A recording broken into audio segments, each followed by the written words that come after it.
जय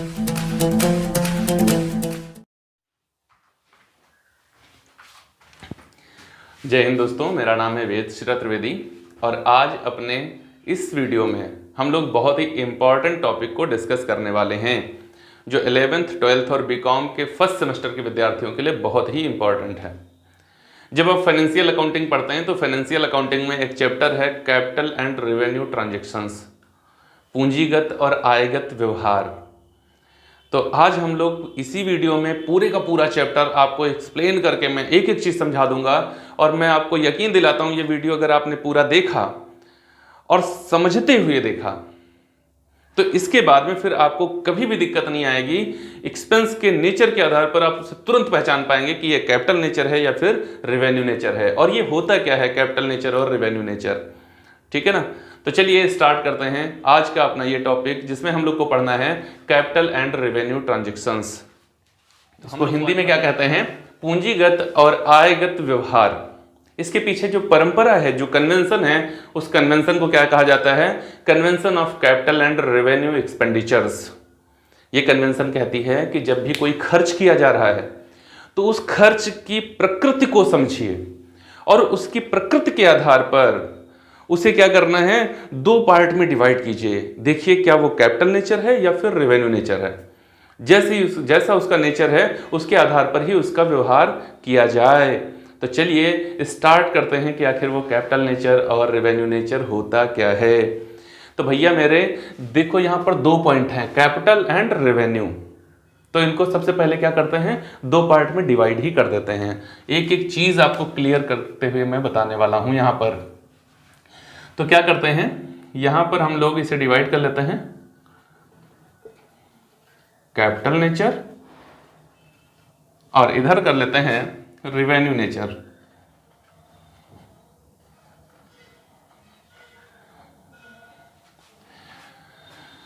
ठीक है ना। इसको कहते हैं पूंजीगत प्रकृति के व्यय या आय और इसे कहेंगे आयगत प्रकृति की पूंजी या इसे कहेंगे रेवेन्यू नेचर एक्सपेंसेस और रिसिप्ट्स।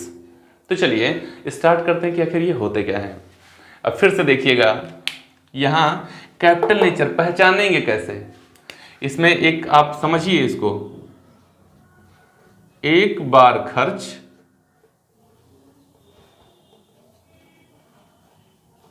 और लंबी अवधि तक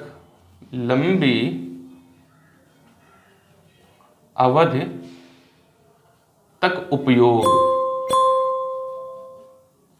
इसका नेचर क्या होता है? एक बार खर्च करेंगे और लंबी अवधि तक इसका उपयोग होता रहेगा। One time expense, long time utilisation. एक बार खर्च करिए, लंबे समय तक उसकी उपयोगिता आपको मिलती रहेगी। और रेवेन्यू नेचर कैसे पहचानेंगे? जिस समय खर्च उसी समय में उसका उपयोग। जिस समय में खर्च उसी समय में उपयोग। रेवेन्यू नेचर कैसे पहचानेंगे?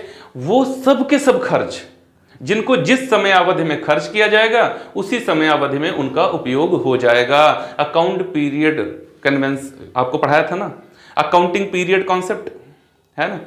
तो अकाउंटिंग पीरियड कॉन्सेप्ट क्या है? जिस समय में उसको खर्च किया उसी समय में उसका उपयोग हमें हो जाना है, उसकी उपयोगिता पूरी की पूरी हमको उसी अवधि में मिल जानी है। चलिए अब देखते हैं कि इनको कितने पार्ट में डिवाइड कर सकते हैं। तो भैया जब हम लोग इनकी बात करेंगे तो इनको तीन तीन पार्ट में डिवाइड कर सकते हैं। कैसे? सबसे पहले नंबर पर हम लोग ले लेते हैं कैपिटल रिसीप्ट्स, फिर दूसरे नंबर पर कैपिटल पेमेंट्स, तीसरे नंबर पर कैपिटल लॉसेस। ठीक है ना। एक वीडियो में ही आपको पूरी की पूरी इंफॉर्मेशन बहुत ही आसानी के साथ समझाने वाला हूं। ठीक है ना। बने रहिए हमारे साथ। चलिए अब इसको देखते हैं, इसको कितने पार्ट में, सेम चीज है यार, इसको भी 3 पार्ट में ही डिवाइड करेंगे। रिवेन्यू, रिसीप्ट्स,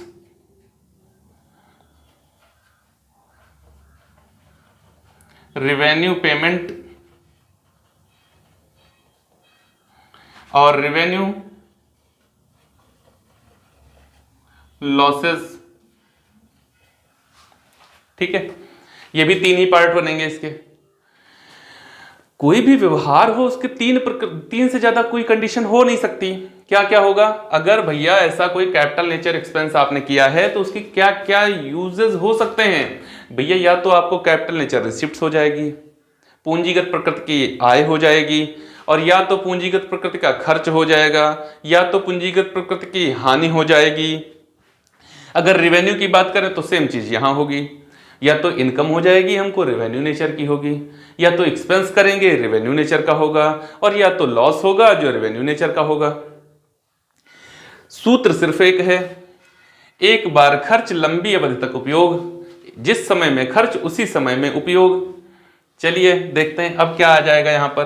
तो कैपिटल नेचर रिसीप्ट्स क्या है, वो कौन सी प्राप्तियां हैं जो कैपिटल नेचर की हैं। तो समझिए एक बार में कभी कभी होने वाली, कभी कभी कैजुअल, ठीक है ना, कभी कभी होने वाली प्राप्तियां क्या हो जाएंगी, कैपिटल नेचर रिसिप्ट्स हो जाएंगी। कहां जनरेट होंगी, तो भैया स्थायी संपत्तियों से संबंधित होंगी। क्योंकि जब स्थायी संपत्ति का कोई व्यवहार होता है तो वही तो ऐसे व्यवहार होते हैं जिनको एक बार किया जाता है और लंबी अवधि तक उनका उपयोग किया जाता है। तो ये सब के सब कैपिटल नेचर जितने भी व्यवहार होंगे वो स्थायी संपत्तियों से या स्थायी व्यवहार ही होते हैं कैपिटल नेचर के। चलिए देखते हैं यहाँ क्या आएगा कैपिटल रिसिप्ट्स में। कैपिटल रिसिप्ट्स क्या है, नंबर 1 पर हम लोग बात कर लें, profit on sale of fixed assets. Profit on sale of fixed assets, profit on revaluation of fixed assets,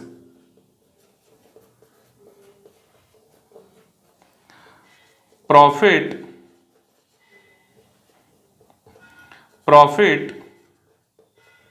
on share forfeiture, share forfeiture. Number 4, profit on redemption of debenture. अब देखो ये सब के सब भैया, ये जितने भी नाम यहां पर हम लोगों ने लिख लिए, profit on sale of investment, profit on revaluation of investment, ये सब क्या है, कैपिटल नेचर के हैं। नेचर पहचानो ना, profit on sale of fixed assets, अरे स्थायी संपत्तियों को एक बार खरीदते हैं बहुत लंबे समय तक उनका उपयोग करने के लिए, रोज रोज बेचने के लिए नहीं। एक बार खरीदा तो लंबी अवधि तक उनका उपयोग किया जाना है। अब लंबी अवधि तक उपयोग के लिए खरीदा था, लेकिन उनको जब बेचा तो प्रॉफिट हुआ, तो हो गया ना लंबी अवधि का, हो गया ना लंबी अवधि, है ना। तो क्या हुआ, जहां पर फिक्स्ड एसेट्स को बेचा गया और उस पर प्रॉफिट हुआ तो क्या हो जाएगा, profit on sale of fixed assets capital nature receipts है। Profit on revaluation of assets, जब भी कोई संपत्ति खरीदी जाती है हिस्टोरिकल कॉस्ट पर उसको लिख लिया जाता है, लेकिन मार्केट के फ्लक्चुएशन के कारण उसका मूल्य बढ़ गया। अभी जब मूल्य बढ़ गया तो क्या किया जाता है, उस बढ़े हुए मूल्य को पुस्तकों में शामिल कर लिया जाएगा। तो वो जो मूल्य, मान लो कोई संपत्ति आपने 5 लाख रुपए की खरीदी थी, लेकिन आज के समय में उसका वैल्यू हो गया 6 लाख रुपए, तो पुस्तकों में कितनी लिखी जाएगी, 6 लाख।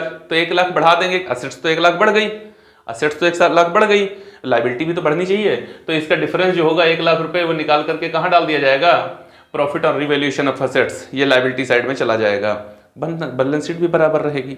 ये कैपिटल नेचर रिसिप्ट्स हैं। प्रॉफिट ऑन शेयर फॉरफीचर, अंशों के हरण पर लाभ। देखिए जब भी कंपनी शेयर फॉरफीट करती है उसका उद्देश्य ये नहीं होता है कि हम शेयर्स इशू कर रहे हैं, कोई हमको कुछ पेमेंट करेगा और कुछ पेमेंट नहीं कर पाएगा, जब कुछ पेमेंट नहीं कर पाएगा तो उसके शेयर्स को हम छीन लेंगे, जास्ती छीनना ही तो हरण होता है, ठीक ना। तो क्या हो जाएगा, कंपनी का ये उद्देश्य नहीं था। कंपनी क्या चाहती है, जब हमने किसी को शेयर इशू किए, कोई शेयर होल्डर हमारा बन गया तो लंबी अवधि तक हमारे साथ काम करे, ठीक है। लेकिन कुछ लोग मजबूरी बस शेयर खरीद लिए, लेकिन बाकी का पेमेंट इंस्टॉलमेंट का नहीं दे पाते, एप्लीकेशन दे दिया, अलॉटमेंट दे दिया, फर्स्ट और फाइनल कॉल नहीं दे पा रहे हैं। अब अगर वो नहीं दे पा रहे हैं तो कंपनी को तो भैया अपना पैसा चाहिए चाहिए, तो कंपनी पहले उनको नोटिस देती है। अगर नोटिस के बाद में भी वो 14 दिन बाद पेमेंट नहीं कर पाए तो कंपनी उनके शेयर्स को क्या करेगी, फॉरफीट कर लेगी। तो ये जो प्रॉफिट होगा क्या होगा, कैपिटल नेचर रिसिप्ट्स। हमेशा नहीं होता है, कभी कभी होता है। क्या हुआ, जैसे मान लो किसी कंपनी ने के शेयर, मिस्टर ए के पास में 10 शेयर हैं 10 रुपए वाले, तो कितना पैसा हो गया, 100 रुपए हो गया। इन्होंने 10 शेयर पर 5 रुपए का पेमेंट तो किया है 50 रुपए, और बाकी 10 रुपए का 5 रुपए के हिसाब से 50 रुपए का पेमेंट नहीं कर पाए। तो कंपनी जब इनके अंशों को हरण करेगी तो क्या कर लेगी, हरण में कर क्या सकती है, जो इन्होंने दिया है वही तो छीन लेगी। तो इन्होंने 50 रुपया कंपनी को दिया था, कंपनी ने वही छीन लिया।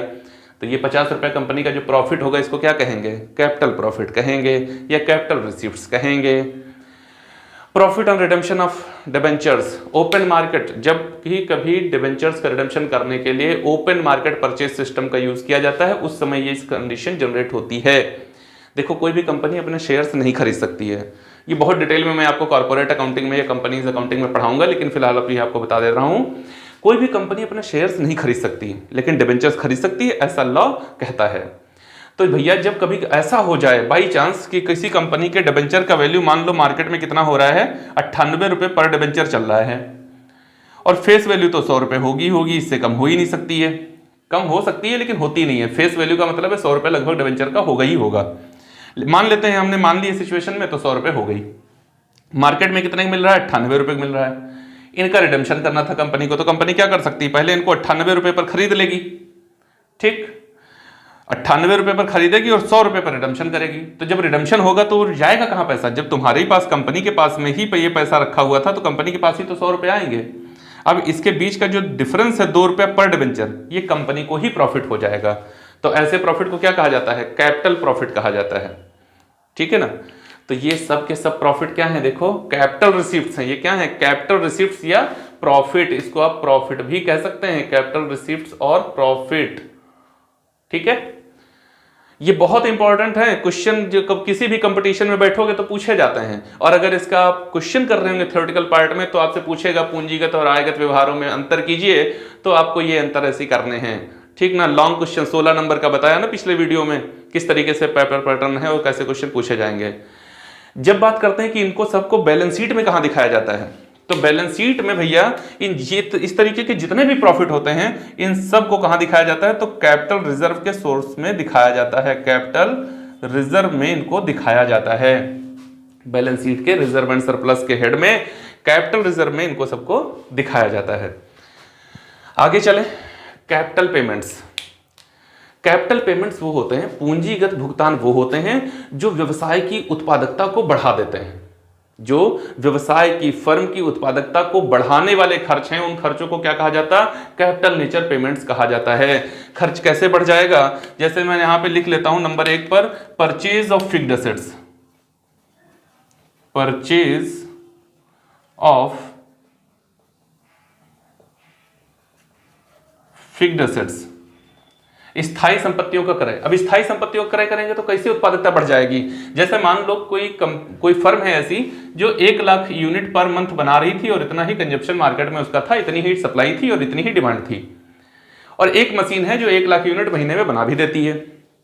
लेकिन क्या हुआ, एकदम से मार्केट में डिमांड बहुत कस के बढ़ गई, और डिमांड 1 लाख से बढ़कर के कितनी हो गई है, 2 लाख यूनिट की हो गई है।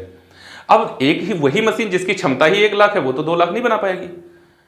अगर आपको 2 लाख की सप्लाई देनी है, ज्यादा लाभ कमाना है, तो क्या करना पड़ेगा, एक और मशीन खरीदनी पड़ेगी। और अगर आप मशीन खरीद लेते हैं तो 1 लाख वो वाली मशीन जो दूसरी आएगी वो भी बनाने लगेगी, आपका आउटपुट कितना हो जाएगा, 2 लाख यूनिट का पर मंथ हो जाएगा, और आपकी सप्लाई बढ़ जाएगी, आपका प्रॉफिट बढ़ जाएगा। तो भैया क्या होगा, इस मशीन को खरीदने मान लो 5 लाख रुपए खर्च किया गया, तो क्या होगा, कैपिटल पेमेंट होगा, और ये कैपिटल पेमेंट क्या करेगी, आपकी उत्पादकता को बढ़ा देगी। बस हो गया ना यार कैपिटल पेमेंट, यही तो है और क्या है, वही तो मैं बता रहा हूं एक हिसाब से। एक बार खर्च, लंबी अवधि तक उपयोग। ये मशीन एक बार जो खरीद ली जाएगी, ये बार बार तो बेची नहीं जाएगी, एक बार खरीद लिया, लंबे समय तक इसकी उपयोगिता हमको मिलती रहेगी, लंबे समय तक ये उत्पादन इसका जो करती रहेगी उसका लाभ हमको मिलता रहेगा। नंबर 2 पर कह लें इन्वेस्टमेंट, विनियोग। आप 5 लाख रुपए इन्वेस्ट किए हैं कहीं पर, 10% का रेट है, आपको कितना मिलेगा? 50,000 मिलेगा। नहीं यार, मैं 5 लाख और इन्वेस्ट कर दूंगा, कितना हो जाएगा? 10 लाख हो जाएगा। 10 लाख का 10% कितना हो जाएगा? 1 लाख रुपए रिटर्न हमको मिलने लगेगा। सिंपल सी बात है यार। क्या करना है भाई? कैपिटल पेमेंट करेंगे, उत्पादकता बढ़ जाएगी। कैपिटल पेमेंट करेंगे, उत्पादकता बढ़ जाएगी। कैपिटल पेमेंट करेंगे, उत्पादकता बढ़ जाएगी। हो गया कैपिटल पेमेंट। बात समझ में आ रही है ना? बात समझ में आ रही है? ये सारे के सारे पेमेंट क्या हैं? कैपिटल पेमेंट हैं। ठीक है ना? ये इस तरीके के जितने भी भुगतान होते हैं, डेवलपमेंट एक्सपेंसेस ले लीजिए। ऐसे कहां तक उदाहरण मैं बताऊं आपको, बहुत सारे उदाहरण हैं इसके। डेवलपमेंट एक्सपेंसेस, विकास पर व्यय। ठीक है ना? कोई भी कंपनी जब स्टार्ट होती है, कोई फर्म जब स्टार्ट होती है, तो क्या करती है? शुरुआती दिनों में अपने बहुत तगड़ा उसको खर्च करना पड़ता है, तगड़ा इन्वेस्ट करना पड़ता है, ऑफिस मेंटेन करना पड़ता है, मार्केट में अप्रोच बनानी पड़ती है, डीलर्स रखने पड़ते हैं, एजेंट रखने पड़ते हैं, लोगों के साथ में एग्रीमेंट करने पड़ते हैं, तगड़ा खर्च होता है उनका। ठीक है ना? बहुत सारे खर्च होते हैं। ये सब सारे खर्च क्या हैं? वन टाइम एक्सपेंस हैं। एक बार करो, लंबे समय तक उपयोग करो। एक बार करो, लंबे समय तक उपयोग करो। कैपिटल नेचर पेमेंट्स होते हैं। ठीक है ना? पहचानना कैसे है? खर्च जो हो रहा है ये बार बार होगा, या फिर एक बार करेंगे लंबे समय तक यूज करेंगे। एक बार करेंगे, लंबे समय तक यूज करेंगे, बस कैपिटल नेचर होता है। अब अगर खर्च है तो उसको कैपिटल पेमेंट कहते हैं, रिसिप्ट है तो कैपिटल प्रॉफिट कहते हैं। लॉस कब होगा ये तो बताओ, लॉस कब होगा? लॉस भी बता रहे हैं। Loss on sale of fixed assets. अगर संपत्ति को बेचने पर लाभ हो रहा है तो कैपिटल रिसिप्ट है, बेचने पर लॉस हो रहा है तो कैपिटल लॉस है। सिंपल सी बात है।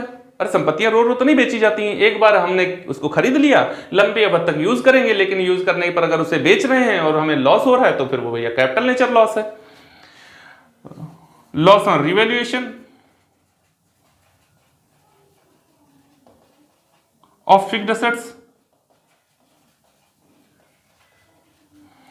स्थायी संपत्तियों के पुनर्मूल्यांकन पर हानि। जब हमने खरीदी थी, मान लो आप इन्फ्लेशन के टाइम में कोई संपत्ति खरीद लें, मुद्रा प्रसार के समय कोई संपत्ति खरीद लें, तो उस समय क्या होता है?